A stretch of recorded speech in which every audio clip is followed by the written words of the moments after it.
Hi, my name is Linsdau. I'm a polar explorer and motivational speaker.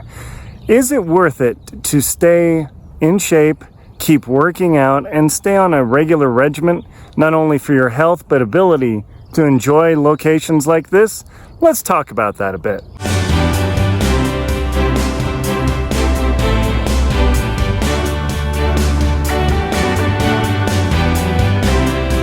Is it really worth it to work out like your doctor and the nutritionist and everybody on freaking everywhere tells you to do?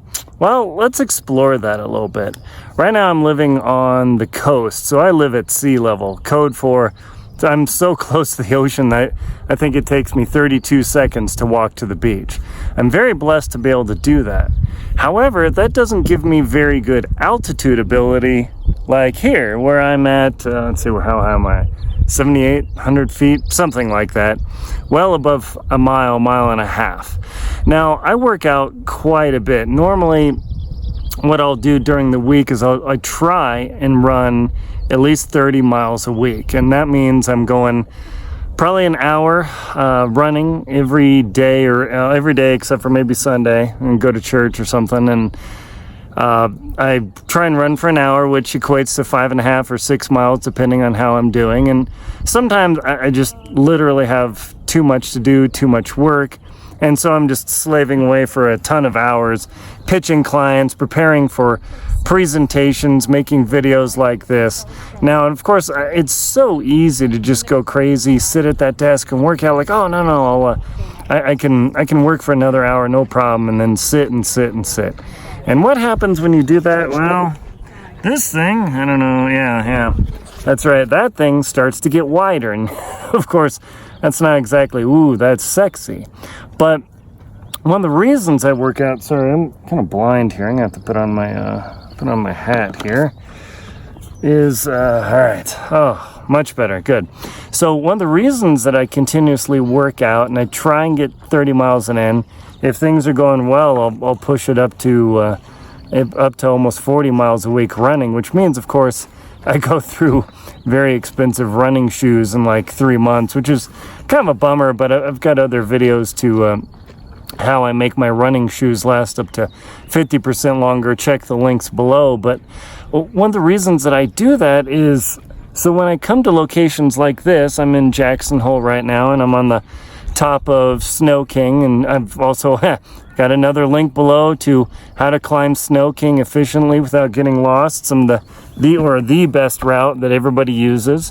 But one of the good values about continuously working out and staying in shape is not only can I come to places like this and really enjoy myself, but I also feel a lot better. And that's the thing that a lot of people don't consider, is when you're consuming a high sugar diet where you're drinking soda daily, regardless of if it's diet or regular. I mean, it's just a huge impact, because that impacts your spleen, which works with your insulin system, that manages your sugar levels and how you feel, which thusly impacts the risk for diabetes. I mean, just the list goes on and on and on. But that working out also produces positive endorphins. You get it keeps the cortisol, which is the stress chemical in your brain, that keeps that under control. You do need some of that. When you're out working out like this, you get a dopamine dump. So instead of trying to get a dopamine hit, let me turn around a bit so we can have the sexier background. Oops, yeah. And let's see, where is it? Yeah, there's the Grand Teton right there. And so you actually get a dopamine hit. So instead of hoping that you get a text or a new email or a Facebook message and 100 likes, and where it's like, wow, that was so cool, people actually get a dopamine rush, and unfortunately people are actually have become very addicted to that. And that's actually an unnatural thing to be constantly pumped like that. But you actually get an endorphin rush as well that makes you like what they call the runner's high. And I don't know of any way you can really get an endorphin rush other than eating scorpion peppers. There's a place in Jackson Hole called The Bird, and they make a scorpion pepper sauce I mean, I dip my wings in it, I eat it, and immediately it feels like my head disconnects from my body. I'm like, whoa! Drool, my eyes run or tear up, but it's incredible. And, you know, to some people that's like miserable heck. But to me, it's like, oh, wow, that's really cool. But you can actually get all of those feelings by working out. Now, does that mean you have to go climb a mountain like this, climb almost 1,600 feet from 6,000 feet up to 7,800 feet, give or take? No, that's definitely not for everybody. Absolutely not. But does that mean you can't get outside and walk for half an hour and try and do a little bit of power walking? Maybe take your spouse, your dog, your kids, your parakeet, whatever you have. It actually makes a big difference. Now, I absolutely admit I run into the same problem where, oh, I'm too busy. I have to do blah, blah, blah, blah, blah. I have to dust the baseboards. I have to clean the fridge. I have to check my email for the 50th time today. I mean, just so many things. But, I always struggle with that. I mean, absolutely, I admit it. I mean, it's tough. It's very easy to get super crazy work focused because as a motivational speaker and author, if I'm not working the system, if I'm not on stage, if I'm not writing the next book, guess what my income does? Right. So you might be under the same pressure. Say you live in Southern California, you've got a 2-income household, and you're having to pay a $2,000, maybe $3,000 a month rent.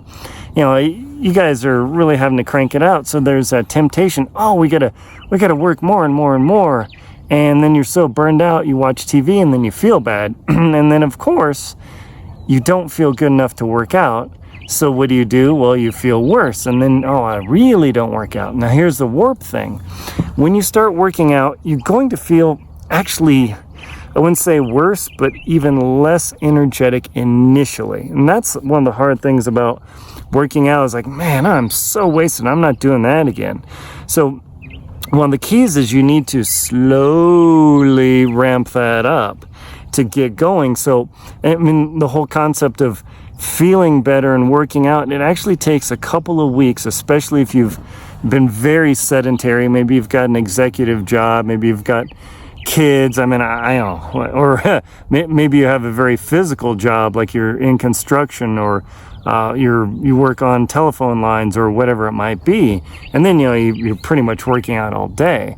But one of the things about doing that for yourself rather than for your job, whether it's a desk job or you stand working in a retail shop or whatever it might be, is that going and working out for yourself gives you a huge benefit of an endorphin rush. You get a dopamine ding without the, oh, come on, send some text so I can get a text to feel good.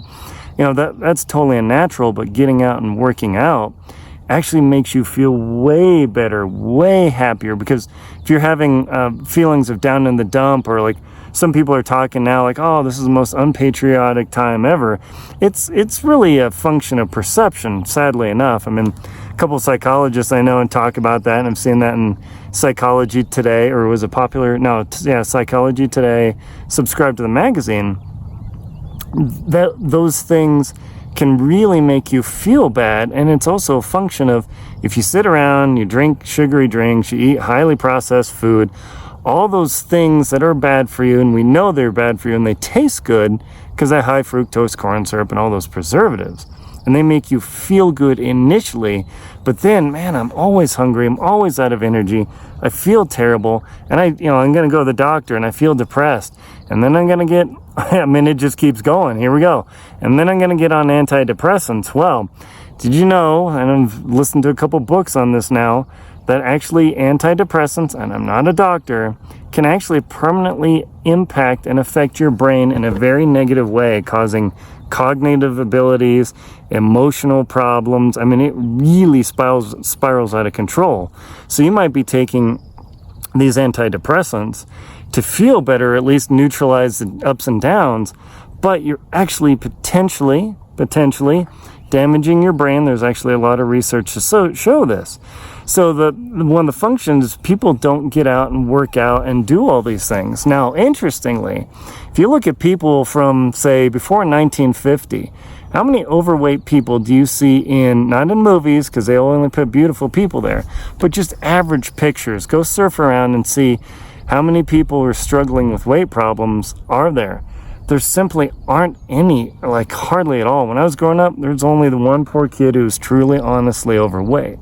But all of them, all those people, not all of them had cars, but they walked a lot more. There are a lot more physical jobs, a lot more people coming around and doing work or being active. Like when you go to Paris, there's not a lot of overweight people because they're marching around. Japan, Tokyo, no, people are marching around like crazy. Do they feel better? Possibly, very possibly. So see, the value of staying in shape and working out is totally huge. Not only do you have the ability when you come to places like this to be able to enjoy them better and you won't feel as bad, tired, or whatever, but you also get all the positive benefits of feeling stronger, being able to breathe better, your mind is clearer, you don't have to take antidepressants and all that because, 30 or 40 years ago, Mommy's Little Helper, remember that song? Yeah, that was antidepressant rage.